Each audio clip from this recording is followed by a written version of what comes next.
Hello friends, welcome back to super spoken English class. दोस्तों, आज हम पढ़ने वाले हैं गोइंग टू।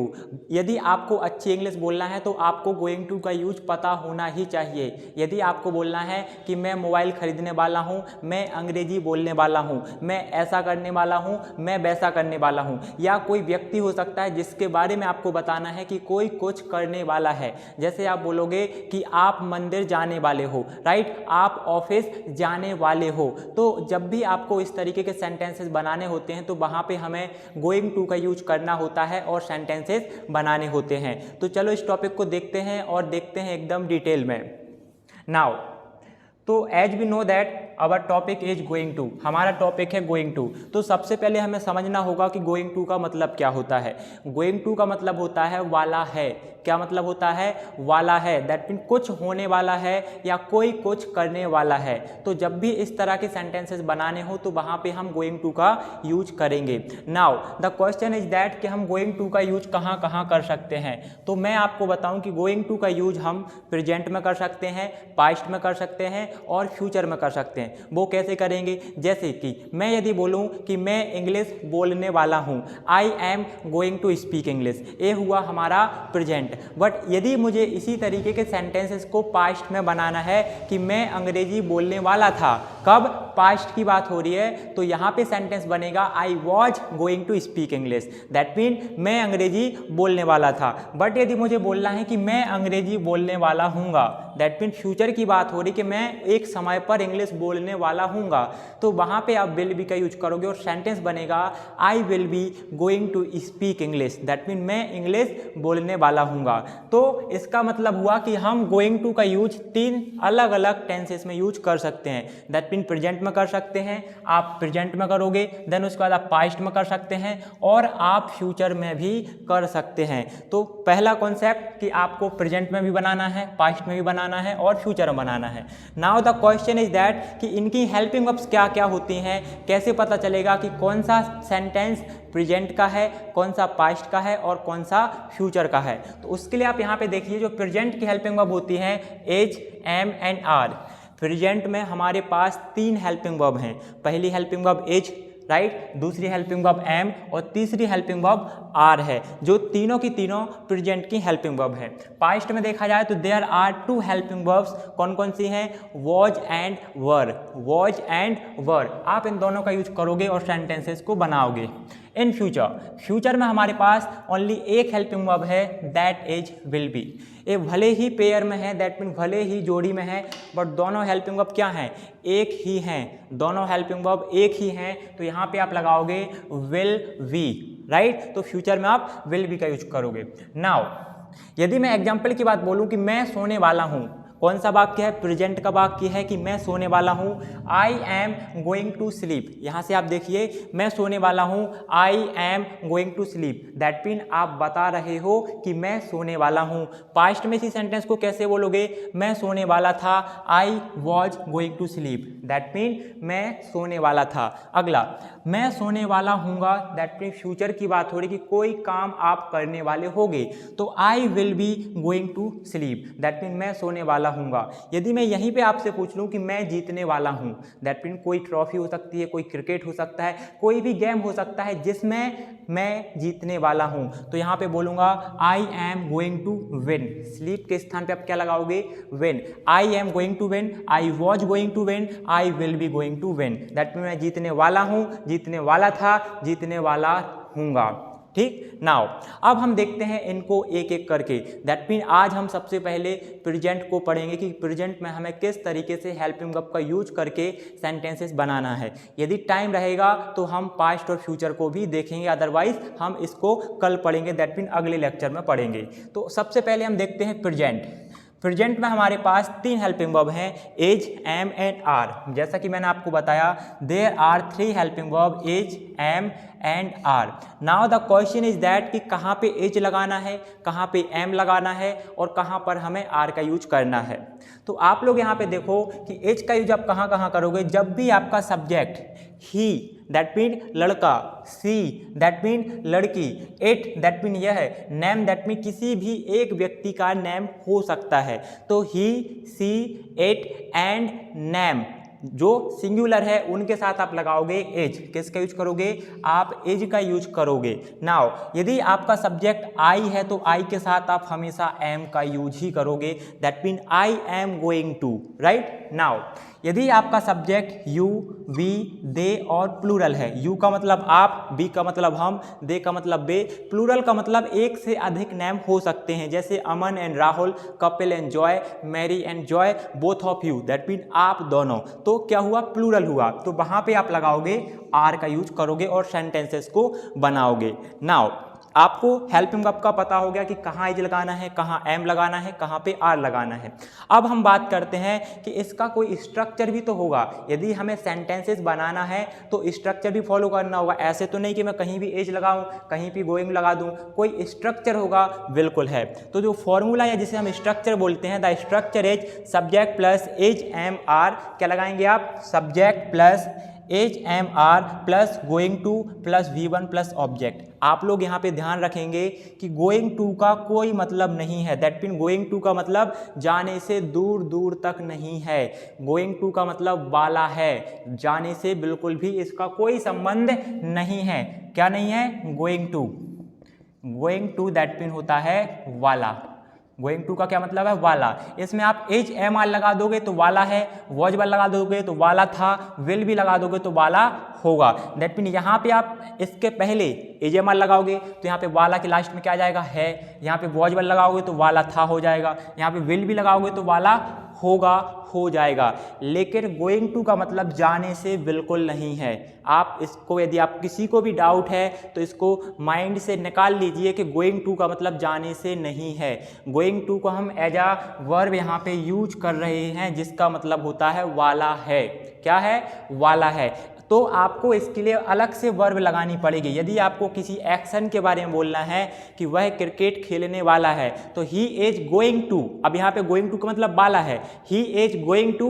अब खेलना और क्या? क्रिकेट, तो play cricket. He is going to play cricket. आपको यहाँ पे वर्ब लगानी पड़ेगी। तो the structure will be subject plus is am are plus going to plus V1 plus object. That mean आपको यहाँ पे वर्ब अलग से लगानी होगी। बहुत सारे लोगों को इसमें डाउट होता है कि सर गोइंग टू को वो एज आ जाना कंसीडर कर लेते हैं। No, that is incorrect. Going to का मतलब होता है वाला है। नाउ एग्जाम्पल देखते हैं। वह जीतने वाला है, वह जीतने वाला है। He is going to win. अब यहाँ जीतने का मतलब विन से है, वाला का मतलब गोइंग से है, गोइंग टू से है, और है का मतलब इज से, और वह दैट मीन ही। तो he is going to win, वह जीतने वाला है। यदि मैं बोलूँ कि वह स्कूल जाने वाला है, अब यहाँ पे जाना आ गया और वाला, तो he is going to go to school. आपको यहाँ पे अलग से गो टू लगाना पड़ेगा, क्योंकि आप यहाँ पे जाने की बात कर रहे हो कि वह स्कूल जाने वाला है, वह ऑफिस जाने वाला है, वह कहीं जाने वाला है। तो जाने के लिए हम गो अलग से लगाएंगे। That will be he is going to go to office, he is going to go to school. इस तरीके से आप सेंटेंसेस बनाओगे। कुछ और एग्जाम्पल देखते हैं, जैसे कि वह कॉल करने वाला है। That mean there is a person who is going to call. तो आप यहाँ पे बनाओगे कि वह कॉल करने वाला है। That mean he is going to call. क्या बनाओगे? He is going to call, वह कॉल करने वाला है। यदि मैं बोलूँ वह खाना बनाने वाला है तो आप बोलोगे he is going to cook food. क्या बोलेंगे? He is going to cook food, वह खाना बनाने वाला है। अगला एग्जाम्पल, यदि आपको बोलना है कि मैं झूठ बोलने वाला हूँ, दैट मीन आने वाले टाइम में आप झूठ बोलोगे, तो वहाँ पे आप लगाओगे I am going to tell a lie. That mean मैं झूठ बोलने वाला हूँ। I am going to beat you, मैं आपको पीटने वाला हूँ। I am going to abuse him, मैं उसे गाली देने वाला हूँ। He is going to buy a car, वह एक कार खरीदने वाला है। He is going to come at home, वह घर पर आने वाला है। You are going to speak English, आप अंग्रेजी बोलने वाले हो। You are going to join super spoken English class, आप super spoken English class join करने वाले हो। तो जब भी आपको ऐसे सेंटेंसेस बनाना है तो वहाँ पे आपको सिंपली गोइंग टू का यूज करना है और सेंटेंसेस को बनाना होता है। मैं आपको बता दूं, यदि आप लोगों ने अभी तक चैनल को सब्सक्राइब नहीं करा है तो जल्दी से चैनल को सब्सक्राइब कर लीजिए। अपने दोस्तों के साथ ग्रुप चैनल की लिंक शेयर करिए, व्हाट्सएप पर स्टेटस पे लगाइए और लोगों को बताइए कि यहाँ पर 60 डेज चैलेंज आया है। That mean free of cost जिस कोर्स को आप परचेस करके सीखते हो वो कोर्स आपको यूट्यूब पर बिल्कुल फ्री मिल रहा है। दैट मीन अगले 60 दिनों तक बेसिक से लेके एडवांस तक की जो भी ग्रामर है वो हम सारी की सारी आपको विद इन 60 डे कंप्लीट कराएंगे। साथ ही साथ आप हमारा व्हाट्सएप ग्रुप ज्वाइन कर सकते हैं जहाँ पे आपको बहुत सारे PDF फॉर्म में नोट्स मिलेंगे, बहुत सारे इमेजेस फॉर्म में नोट्स मिलेंगे जिन्हें आप अपनी गैलरी में डाउनलोड कर सकते हैं और इंग्लिश इंप्रूव कर सकते हैं। नाउ आप कपड़े धोने वाले हो, that mean there is a boy, या मैं आपकी बात करूं कि आप कपड़े धोने वाले हो। You are going to wash clothes, you are going to wash clothes, that mean आप कपड़े धुलने वाले हो। नाउ यदि आपको किसी भी वाक्य का नेगेटिव सेंटेंस बनाना है तो फिर आप क्या करेंगे? तो नेगेटिव बनाने के लिए इसका स्ट्रक्चर होता है सब्जेक्ट प्लस HMR, यहाँ पे आप HMR लगाएंगे प्लस अब लगाएंगे यहाँ पे not, subject plus HMR plus not plus going to plus object, right, going to plus V1 plus object. That mean आपकी जो हेल्पिंग वर्ब है HMR, पास्ट में वॉज वर्ब होगी, फ्यूचर में विल भी होगी। तो उसके बाद आप क्या करेंगे? HMR और वॉज वर्ब के बाद क्या लगा देंगे? नॉट लगाएंगे। जैसे कि चोर भागने वाले नहीं हैं, दैट मीन जो जिन्होंने चोरी करी है वो भागने वाले नहीं हैं जब तक पुलिस नहीं आएगी। तो आप बोलोगे thieves are not going to run, thieves are not going to run, you are not going to speak, you are not going to eat, you are not going to learn, you are not going to go at home। That mean आप ऐसा नहीं करने वाले हो। जब भी आपको negative बनाना है तो HMR के साथ आप क्या लगा देंगे? नॉट लगाएंगे और आपका सेंटेंसेस बोलने के लिए रेडी हो जाएगा। अगला एग्जाम्पल, मैं आपसे डरने वाला नहीं हूँ। यह बहुत कॉमन सेंटेंस होता है। बहुत सारे लोग बोलते हैं कि मैं आपसे नहीं डरने वाला, जो करना है कर लो, मैं आपसे नहीं डरने वाला। I am not going to afraid of you, I am not going to afraid of you, मैं आपसे डरने वाला नहीं हूँ, right. He is not going to afraid of us, वह हमसे नहीं डरने वाला। She is not going to afraid of us, वह हमसे नहीं डरने वाली है। तो आपको जब भी नेगेटिव सेंटेंस बनाना है तो आपको यहाँ पे अफ्रेड लगाना है और सेंटेंसेस बनाने होते हैं। नाउ वह पेड़ नहीं काटने वाला है, दैट मीन यदि कोई व्यक्ति या कोई भी इंसान पेड़ काटने वाला है या वाला था तो आप उसके बोलोगे कि वह पेड़ नहीं काटने वाला है। He is not going to cut trees, he is not going to cut the trees, वह पेड़ नहीं काटने वाला है। He is not going to go there, वह वहाँ नहीं जाने वाला है। He is not going to write a word in notebook, वह नोटबुक में एक शब्द भी नहीं लिखने वाला है। आपको वहाँ पे क्या लगाना है? गोइंग टू लगाना है और जो भी आपकी वर्ब है दैट मीन जाना, खाना, पीना, लेना, सोना, काटना, उठना, फेंकना, तोड़ना, ब्रेक करना, व्हाटएवर, वो आप यहाँ पे लगाओगे और सेंटेंस रेडी हो जाएगा। अगला, is he going to cut the tree, क्या वह पेड़ काटने वाला है। ये कौन सा सेंटेंस है? This is known as interrogative sentence. इस सेंटेंस को हम बोलते हैं इंटेरोगेटिव सेंटेंस, दैट मीन प्रश्नवाचक वाक्य। दैट मीन यहाँ पे आप पूछ रहे हो कि क्या वह पेड़ काटने वाला है। Is he going to cut the trees, क्या वह पेड़ काटने वाला है, लास्ट में हम लगाएंगे क्वेश्चन मार्क। तो इस तरीके से हम सेंटेंसेस बनाते हैं। अब यदि हमें इसके 6 फॉर्म ऑफ द सेंटेंसेस बनाना है, क्योंकि आप नेगेटिव बना लोगे और आप अफर्मेटिव बना लोगे, दैट मीन सिंपल सेंटेंस बना लोगे, लेकिन यदि आपको 6 फॉर्म ऑफ द सेंटेंसेस बनाना है तो कैसे बनाओगे और उनके इंपॉर्टेंस क्या होते हैं। बहुत सारे लोगों को डाउट होता है, वो समझ नहीं पाते कि कैसे बनाना है, क्या मतलब होता है 6 फॉर्म ऑफ द सेंटेंसेस का। तो गाइस, यदि आपको अच्छी इंग्लिश बोलना है तब आपको 6 फॉर्म ऑफ द सेंटेंसेस आना ही चाहिए। क्या मैंने बोला? आना ही चाहिए। यदि 6 फॉर्म नहीं आएंगे तो आप क्वेश्चन ढंग से नहीं पूछ पाओगे, अच्छे से नहीं पूछ पाओगे। तो आपको यदि अच्छी इंग्लिश बोलना है, अच्छे लेवल तक इंग्लिश बोलना है, प्रोफेशनल इंग्लिश बोलना है, देन आपको 6 फॉर्म ऑफ द सेंटेंसेस पता होने चाहिए कि कैसे बनाते हैं, कैसे बोलते हैं। नाउ यहाँ पे मैंने कुछ सेंटेंसेस लिखे हैं विद देयर 6 फॉर्म, मैंने 6 फॉर्म के साथ कुछ वाक्य यहाँ पे बनाए हैं। जैसे कि we are going to eat food, that mean हम खाना खाने वाले हैं। यहाँ पे गोइंग टू का मतलब जाने से नहीं है, मैंने पहले बोला था। गोइंग टू का मतलब होता है वाला है। तो we are going to eat food, हम खाना खाने वाले हैं, राइट। अगला, यदि इसी का नेगेटिव बनाओगे तो we are not going to eat food, that mean हम खाना नहीं खाने वाले हैं। We are not going to eat food. Interrogative, are we going to eat food, क्या हम खाना खाने वाले हैं। Are we going to eat food, क्या हम खाना खाने वाले हैं। Are we not going to eat food, क्या हम खाना नहीं खाने वाले हैं। यहाँ पे आप क्या बोल रहे हो, are we not going to eat food, that mean क्या हम खाना नहीं खाने वाले हैं। Now Why are we going to eat food? Why are we going to eat food? हम खाना क्यों खाने वाले हैं। Why are we not going to eat food? हम खाना क्यों नहीं खाने वाले हैं।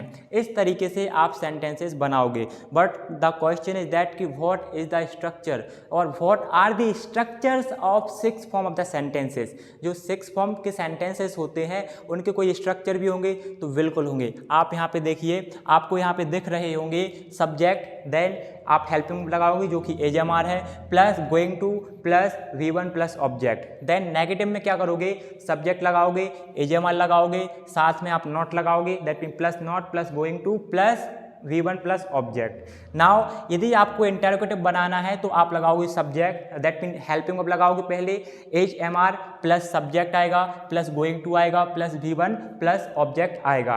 देन इंटरोगेटिव नेगेटिव बनाने के लिए आप क्या करोगे, हेल्पिंग वर्ब पहले आएगी, that mean HMR plus subject plus not plus V1 going to plus V1 plus object, that mean HMR आएगा, सब्जेक्ट आएगा, नॉट आएगा, गोइंग टू आएगा, V1 प्लस ऑब्जेक्ट। यदि आपको डबल इंटरोगेटिव सेंटेंसेस बनाना है, दैट मीन जिनमें WH वर्ड का यूज होता है, तो आप क्या करोगे, WH वर्ड लगाओगे, देन आप हेल्पिंग वर्ब जो कि एजएमआर प्लस सब्जेक्ट लगाओगे, plus going to plus V1 plus object. Then last sentence या last structure that is double interrogative plus negative. तो आप क्या करोगे, WH वर्ड लगाओगे प्लस HMR जो कि आपकी हेल्पिंग वर्ब है, plus subject plus not plus going to plus V1 plus object. इस तरीके से आप 6 फॉर्म ऑफ द सेंटेंसेस बनाओगे, ये उनके स्ट्रक्चर है। उसी के एग्जाम्पल मैंने यहाँ पे लिखे हुए हैं, तो आप यहाँ पे एग्जाम्पल देख सकते हो। यदि आपको एग्जाम्पल भी देखना है तो आप यहाँ पे एग्जाम्पल देख पा रहे होगे, I am going to go there. या फिर दूसरा सेंटेंस बना लेते हैं कि वह इंग्लिश बोलने वाला है, he is going to speak English. आप देखो, he is going to speak English, वह इंग्लिश बोलने वाला है। नेगेटिव क्या बनेगा, he is not going to speak English, वह इंग्लिश नहीं बोलने वाला है। Is he going to speak English, क्या वह इंग्लिश बोलने वाला है। लास्ट में क्या आएगा, क्वेश्चन मार्क आएगा। अगला, is he not going to speak English, क्या वह इंग्लिश नहीं बोलने वाला है। नाउ डबल इंटरोगेटिव बनाने के लिए आप WH वर्ड लगाओगे, तो why is he going to speak English, वह इंग्लिश क्यों बोलने वाला है। Now why is he not going to speak English, वह इंग्लिश क्यों नहीं बोलने वाला है। इस तरीके से हम 6 फॉर्म ऑफ द सेंटेंसेस बनाएंगे। किसी भी वाक्य के आप 6 फॉर्म बना सकते हो इन स्ट्रक्चर्स की सहायता से, दैट मीन इन फॉर्मूलाज की हेल्प से। नाउ हम वापस आते हैं इस टॉपिक पे। यहाँ पे आप देखो, he is going to speak, that mean वह बोलने वाला है। अब कुछ भी बोल सकता है, he is going to speak, वह बोलने वाला है। He is not going to speak, वह नहीं बोलने वाला है। दैट मीन कोई व्यक्ति था जो कुछ बोलने वाला था, हिंदी हो सकती है, इंग्लिश हो सकती है, सच हो सकता है, झूठ हो सकता है, तो वह नहीं बोलने वाला है। He is not going to speak. अगला, क्या वह बोलने वाला है, is he going to speak, is he going to speak, क्या वह बोलने वाला है, राइट। अब बात आती है क्या वह बोलने वाला नहीं है। एक कौन सा सेंटेंस हुआ, this is known as interrogative plus negative. तो is he not going to speak, क्या वह बोलने वाला नहीं है। लास्ट में क्या आएगा, क्वेश्चन मार्क। आप लोग इसका ध्यान जरूर रखेंगे, लास्ट में क्वेश्चन मार्क आएगा ही आएगा। Now When is he going to speak, वह कब बोलने वाला है। When is he going to speak, वह कब बोलने वाला है। When is he not going to speak, वह कब नहीं बोलने वाला है। इस तरीके से हम 6 फॉर्म ऑफ द सेंटेंसेस बनाएंगे। यदि मैं interrogative interrogative plus double interrogative की बात करूं तो इन दोनों में डिफरेंस क्या होता है? तो दोस्तों इंटरोगेटिव में क्या होता है कि हिंदी में क्या से स्टार्ट होता है? क्या से।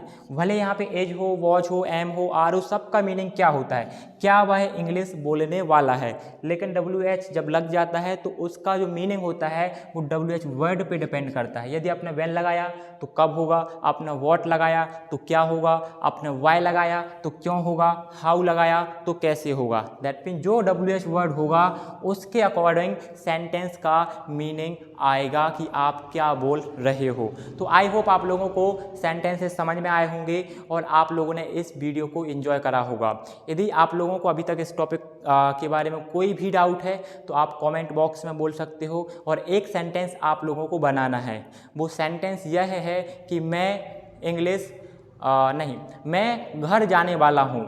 मैं घर जाने वाला हूँ, इस सेंटेंस को आप लोगों को कमेंट बॉक्स में लिखना है। साथ ही साथ आप हमारा व्हाट्सएप ग्रुप ज्वाइन कर सकते हैं, वहाँ पे आपको इसकी प्रैक्टिस शीट मिल जाएगी। प्रैक्टिस शीट के अंदर 60 क्वेश्चन होंगे, English and Hindi both. That mean question होंगे, साथ ही साथ उसके आंसर्स भी होंगे।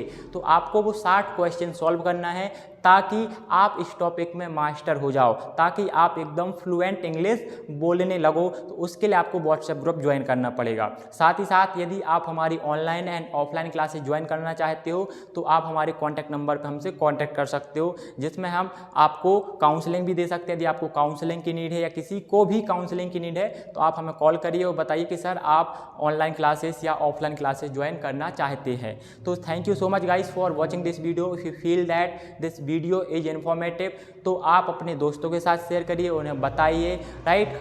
और आप अपने स्टेटस पे ज़रूर हमारे चैनल की लिंक को लगाइए। इससे क्या होगा कि हमें मोटिवेशन मिलेगा, हम सोचेंगे कि हमें लगेगा, राइट, कि हम कुछ अच्छा काम कर रहे हैं आप लोगों के लिए। तो थैंक यू अगेन।